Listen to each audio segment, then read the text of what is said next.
नमस्कार, जोहार। झारखंड का एकमात्र सरकारी न्यूज चैनल क्लीन न्यूज में आपका स्वागत है। समस्या किसान से जुड़ा हो या हो पारा शिक्षकों का मुद्दा, हर खबर पर होगी हमारी पैनी नज़र। सभी खबर सिलेक्टेड और काम की है, तो वीडियो के अंत तक बने रहें। साथ ही आप न्यूज को किस गांव या शहर से देख रहे हैं, हमें कमेंट में ज़रूर बताइए। आज का लाइक हम 100 रखते हैं, उम्मीद है कि आप इसे पूरा करेंगे।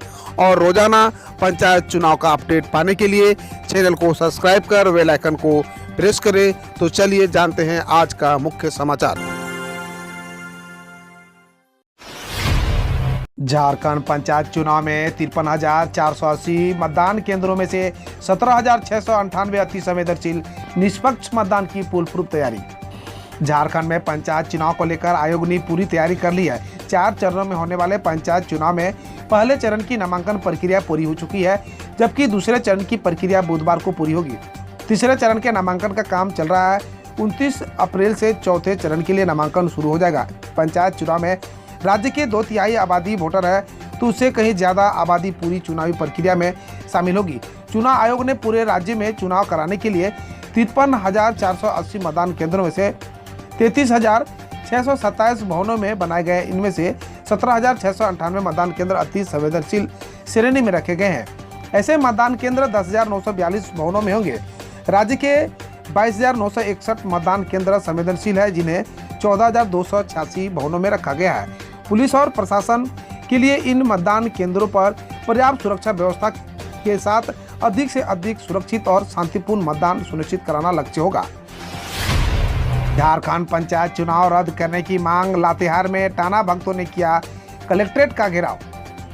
पंचायत चुनाव रद्द करने की मांग कर रहे टाना भगत समुदाय ने मंगलवार को लातेहार में समाहरणालय का घेराव कर कामकाज ठप कर दिया। आंदोलनकारियों ने अखिल भारतीय टाना भगत समुदाय कमेटी के बैनर तले कलेक्ट्रेट पर अनिश्चितकालीन धरना शुरू कर दिया है। उन्होंने कलेक्ट्रेट में अधिकारियों कर्मचारियों को उनके कार्यालयों से बाहर कर ताला जड़ दिया। कलेक्ट्रेट परिसर में जब हंगामा हो रहा था, तब आंदोलनकारियों का उग्र रूप देखकर किसी की उन्हें रोकने की हिम्मत नहीं हुई। हालांकि बाद में अधिकारियों ने टाना भगत को समझाकर आंदोलन समाप्त करने की प्रयास किया, लेकिन कामयाबी नहीं मिली। झारखंड में खदान लीज मामले में मुश्किल में सीएम हेमंत सोरेन, चुनाव आयोग को सीएम ने सौंपा सत्यापित दस्तावेज। झारखंड के मुख्यमंत्री हेमंत सोरेन और उनके विधायक भाई बसंत सोरेन के लीज पर खदान लेने से संबंधित फाइल चुनाव आयोग को भेज दिया है। मुख्य सचिव सुखदेव सिंह ने उससे संबंधित तमाम दस्तावेज सत्यापित करके चुनाव आयोग को सौंप दिया है। इस मामले में अब आगे की जांच होगी। मुख्यमंत्री और उनके भाई द्वारा खनन लीज पर लेने के मामले में सीएम की मुश्किलें बढ़ती दिख रही है। प्रदेश के मुख्य विपक्षी दल भारतीय जनता पार्टी द्वारा यह मामला जोर शोर से उठाया गया था। पूर्व मुख्यमंत्री रघुवर दास ने प्रेस कॉन्फ्रेंस कर हेमंत सरकार के खिलाफ मोर्चा खोल दिया था। अब सर्किल रेट के हिसाब से देना होगा प्रॉपर्टी टैक्स, नई खेल नीति को मंजूरी। कैबिनेट ने झारखंड नगर पालिका संशोधन विधेयक 2022 को मंजूरी दे दी है। इसके मुताबिक राज्य के शहरों में जिला प्रशासन द्वारा निर्धारित जमीन के सर्किल रेट के आधार पर संपत्ति कर यानी प्रॉपर्टी टैक्स दे होगा। प्रावधान के मुताबिक आवासीय निर्माण के लिए सर्किल रेट 0.075% प्रॉपर्टी टैक्स के रूप में दे होगा। वहीं गैर आवासीय या व्यवसायिक प्रॉपर्टी के लिए 0.15% की दर से टैक्स लगेगा। यानी 1,000 रुपये प्रति वर्ग फीट के सर्किल रेट वाले क्षेत्र में 1,000 वर्ग फीट पर निर्माण का सर्किल रेट 10 लाख रुपये हुआ। 10 लाख रुपये का 0.075% यानी 750 रुपये प्रॉपर्टी टैक्स के रूप में दे होगा। जबकि इसी जगह पर गैर आवासीय या व्यावसायिक इस्तेमाल की जा रही संपत्ति के लिए 0.15% यानी 1,500 रुपये प्रॉपर्टी टैक्स लगेगा। कैबिनेट ने हर 2 वर्ष प्रॉपर्टी टैक्स की दर में वृद्धि की अनुमति दी है। अब तक हर 5 वर्ष में टैक्स में वृद्धि की प्रावधान था। झारखंड में बिजली संकट पर बोले सीएम हेमंत सोरेन, विभाग को दी गई अतिरिक्त राशि, समस्या से जल्द मिलेगी निजात। झारखंड में इन दिनों बिजली की संकट उत्पन्न हो गई है। इस समस्या से लोगों को निजात दिलाने के लिए हेमंत सरकार गंभीर दिख रही है। जहां झारखंड कैबिनेट की बैठक में डीवीसी और एनटीपीसी को 1690 करोड़ की टैरिफ सब्सिडी देने के प्रस्ताव को मंजूरी दी, जिसके तहत इस राशि से बकाया भुगतान किया जा रहा है। वहीं सीएम हेमंत सोरेन ने राज्यवासियों को जल्द इस संकट से निजात दिलाने का आश्वासन दिया है। बिहार, झारखंड समेत 4 राज्यों में बड़े नक्सली हमले की आशंका। आईबी ने जारी किया अलर्ट। नक्सली संगठनों द्वारा 4 राज्यों में बड़े नक्सली हमले को अंजाम दिया जा सकता है, इसको लेकर अलर्ट जारी कर दिया गया है। अलर्ट के मुताबिक अगले 2 सप्ताह के अंदर झारखंड, बिहार समेत उड़ीसा और पश्चिम बंगाल में कहीं भी नक्सलियों द्वारा बड़ी कार्रवाई हो सकती है। केंद्रीय खुफिया विभाग यानी आईबी के सूत्रों के मुताबिक नक्सली हमले की आशंका को देखते हुए इससे जुड़े इनपुट्स को इन 4 राज्यों के साथ साझा किया गया है। झारखंड में स्कूलों के लिए नई गाइडलाइन जारी। स्कूली शिक्षा विभाग प्रदेश के सभी स्कूल के लिए नई कोविड गाइडलाइन जारी कर दी गई है। इसके तहत स्कूलों में सभी तरह की फिजिकल एक्टिविटीज पर पाबंदी रहेगी। इसमें सुबह की असेंबली और खेलकूद की कक्षाओं में भी शामिल है। वहीं स्कूलों में सभी शिक्षकों और छात्रों की लगातार कोरोना जांच करने के निर्देश दिए गए हैं। शिक्षा विभाग ने यह फैसला दूसरे राज्यों में तेजी से बढ़े रहे कोरोना संक्रमण को देखते हुए लिया है। बिजली खरीदने के लिए JBVNL को 1690 करोड़ रुपए इस टाइम नहीं होगा पावर कट। बिजली संकट के बीच सीएम हेमंत सोरेन ने कहा कि झारखंड में बिजली की कमी न हो, इसके लिए अतिरिक्त बिजली JBVNL खरीदेगा। राशि स्वीकृति कर दी गई है। कैबिनेट की बैठक में बिजली निगम को सब्सिडी के रूप में राज्य सरकार द्वारा 1690 करोड़ रुपए की स्वीकृति दी गई है। इधर JBVNL के अधिकारियों ने बताया कि लोड शेडिंग को रिशेड्यूल किया गया है। प्रयास होगा कि रात 12 बजे से सुबह के 6 बजे के बीच लोड शेडिंग न की जाए। कृषि बाजार शुल्क के विरोध में व्यापारियों ने शांतिपूर्ण किया विरोध प्रदर्शन। कृषि बाजार शुल्क के विरोध में झारखंड चैम्बर की ओर से विरोध प्रदर्शन किया गया, जिसमें राज्य भर के व्यापारी शामिल हुए। विरोध प्रदर्शन का आयोजन जाकिर हुसैन पार्क के पास किया गया। इस दौरान व्यापारियों ने कहा कि व्यापक खाद्य सुरक्षा कानून राज्य में लागू है, लेकिन झारखंड में कृषि बाजार शुल्क और पशुपालन विपणन कानून बगैर किसी आकलन के लागू कर दिया। राज्य सरकार का तर्क है कि अन्य 13 राज्यों में यह कानून लागू है, जबकि उन राज्यों और झारखंड की भौगोलिक स्थिति में काफी अंतर है। राज्य में सिंचाई योग्य भूमि 12.77% है, जो अन्य राज्यों की तुलना में 1/4 भी नहीं है। केरल यूनिवर्सिटी ने प्रश्न पत्र की जगह बांट दी उत्तर कुंजी, राज्यपाल ने मांगी रिपोर्ट। केरल विश्वविद्यालय में BSc इलेक्ट्रॉनिक्स परीक्षा में बैठने वाले छात्रों को प्रश्न पत्र के बजाय उत्तर कुंजी की वितरित कर दी है। परीक्षा के दौरान एक भी छात्र ने इस मुद्दे को नहीं उठाया और गड़बड़ी का पता तब चला जब उत्तर पुस्तिकाएं मूल्यांकन के लिए गई। राज्यपाल आरिफ मोहम्मद खान ने इस गड़बड़ी पर केरल विश्वविद्यालय से रिपोर्ट मांगी है। प्रधानमंत्री नरेंद्र मोदी बोले, अस्पतालों में आग लगने की घटनाएं रोकने के लिए राज्य कराएं सेफ्टी ऑडिट। प्रधानमंत्री नरेंद्र मोदी ने बुधवार को सभी राज्यों के मुख्यमंत्रियों के साथ कोविड-19 की मौजूदा स्थिति को लेकर की गई समीक्षा बैठक में कहा कि वे अपने राज्यों के सभी अस्पतालों को सेफ्टी ऑडिट कराएं।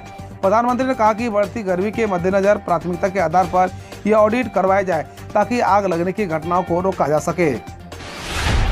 क्या है LIC के IPO की घोषणा की प्रमुख बातें। LIC के IPO के लिए मुख्य दायरा 902 से 949 रुपया शेयर निर्धारित है, जिसमें पॉलिसी धारकों को 60 जबकि खुदरा निवेशकों को कर्मचारियों को 45 रुपया की छूट मिलेगी। इनका IPO 4 से 9 मई तक सब्सिक्वेंस की खुलेगा और इसके लिए सरकार 20,557 करोड़ जुटाएगी। ऑफर साइज का 10% पॉलिसी धारकों व 0.7% कर्मचारियों के लिए आरक्षित है और यह भारत का सबसे बड़ा IPO होगा। करौली हिंसा के पीड़ितों को 1,31,00,000 से ज्यादा की आर्थिक सहायता देगी राजस्थान सरकार। राजस्थान सरकार ने करौली हिंसा के पीड़ितों के लिए मंगलवार को मुआवजे और वित्तीय सहायता की मंजूरी दे दी है। राज्य सरकार ने 64 पीड़ितों को उनके संपत्ति के नुकसान के लिए 1,25,00,000 और 17 घायलों के चिकित्सा मुआवजे के रूप में 11 लाख देने का फैसला किया है। करौली में सांप्रदायिक हिंसा भड़काने के बाद कर्फ्यू लागू किया गया था। भारत के सहयोग से फिजी में बना दक्षिण प्रांत क्षेत्र का पहला चिल्ड्रन हार्ट हॉस्पिटल। प्रधानमंत्री नरेंद्र मोदी बुधवार को फिजी में श्री सत्य साई संजीवनी चिल्ड्रन हार्ट हॉस्पिटल के शुभारंभ कार्यक्रम में वीडियो कॉन्फ्रेंसिंग के माध्यम से शामिल हुए। यह हॉस्पिटल दक्षिण प्रशांत क्षेत्र में पहला चिल्ड्रन हार्ट हॉस्पिटल है। प्रधानमंत्री ने कार्यक्रम में कहा, यह हॉस्पिटल फिजी और इस पूरे क्षेत्र में सेवा का एक मजबूत अधिष्ठान हो बनेगा और भारत फिजी रिश्तों को नई ऊंचाई देगा। मुख्यमंत्रियों के बैठक में पीएम नरेंद्र मोदी बोले, कोविड-19 की चुनौती अभी टली नहीं, सतर्क रहने की है जरूरत। प्रधानमंत्री नरेंद्र मोदी ने बुधवार को राज्य के मुख्यमंत्रियों के साथ बैठक की और कहा, कोविड-19 की चुनौती टली नहीं है।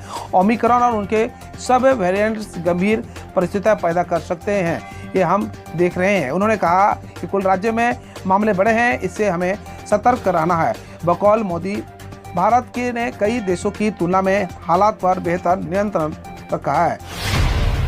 पीएम ने तमिलनाडु हादसे पर जताया दुख, मृतकों के परिजनों को 2 लाख मुआवजा का किया ऐलान। प्रधानमंत्री नरेंद्र मोदी ने बुधवार को तमिलनाडु के तंजावुर में एक मंदिर में रथ यात्रा के दौरान हुए हादसे में 11 लोगों की मौत पर दुख जताते हुए मृतकों के परिजनों को 2-2 लाख व घायलों को 50,000 देने की घोषणा की है। वहीं राज्य के मुख्यमंत्री एम.के. स्टालिन ने मृतकों के परिजनों को 5-5 लाख देने के आदेश दिए हैं। महापंचायत की घोषणा के बाद हरिद्वार में एक गांव में 5 किलोमीटर क्षेत्र में लागू हुई धारा 144। उत्तराखंड के रुड़की के पास दादा जलापुल गांव में हिंदू धर्मगुरुओं द्वारा महापंचायत की घोषणा के बाद हरिद्वार जिला प्रशासन ने मंगलवार को गांव के 5 किलोमीटर क्षेत्र में धारा 144 लागू कर दी है। पुलिस के मुताबिक गांव में किसी भी सभा की अनुमति नहीं है। बकौल पुलिस, महापंचायत को रोकने के लिए क्षेत्र में भारी पुलिस बल तैनात किया गया है। 5 महीने फ्री में चाहिए राशन तो करे ये काम। केंद्र सरकार की तरफ से गरीब परिवारों को मुफ्त राशन देने की योजना सितंबर 2022 तक जारी रहेगी। हजारों परिवारों ऐसे भी हैं जिनके पास राशन कार्ड तो है, लेकिन वो किसी कारणवश इसे आधार से लिंक नहीं करा पाए हैं। यदि आपने अपने राशन कार्ड को आधार से लिंक नहीं कराया है तो आने वाले समय में दिक्कत हो सकती है। राशन कार्ड से आधार को लिंक कराने के लिए आधार और राशन कार्ड को कॉपी और पासपोर्ट साइज का फोटो लगेगी। देश में मचेगी खलबली, एक और बड़ा कदम उठाने जा रहे हैं नरेंद्र मोदी। राम मंदिर और अनुच्छेद 370 के बाद मोदी सरकार एक और बड़ा कदम उठाने जा रही है। दरअसल अब धीरे धीरे ही सही बीजेपी ने अपने तीसरे और एजेंडे देश भर में समान नागरिक संहिता लागू करने की तरफ कदम बढ़ा दिया है। इससे देश में खलबली मच सकती है। उत्तराखंड, हिमाचल तो पक्ष में है, यूपी में भी उप मुख्यमंत्री केशव प्रसाद मौर्य इसे देश के हित के लिए सही बताया है। वहीं गृह मंत्री अमित शाह भी इस और पहले इशारा कर चुके हैं। हम रोज ऐसे ही न्यूज लाते रहेंगे, तो यदि आपने अभी तक क्लीन न्यूज को सब्सक्राइब नहीं किया है तो पहले फटाफट सब्सक्राइब कर लें, साथ ही बेल आइकन को दबा दें ताकि कोई अपडेट मिस ना हो।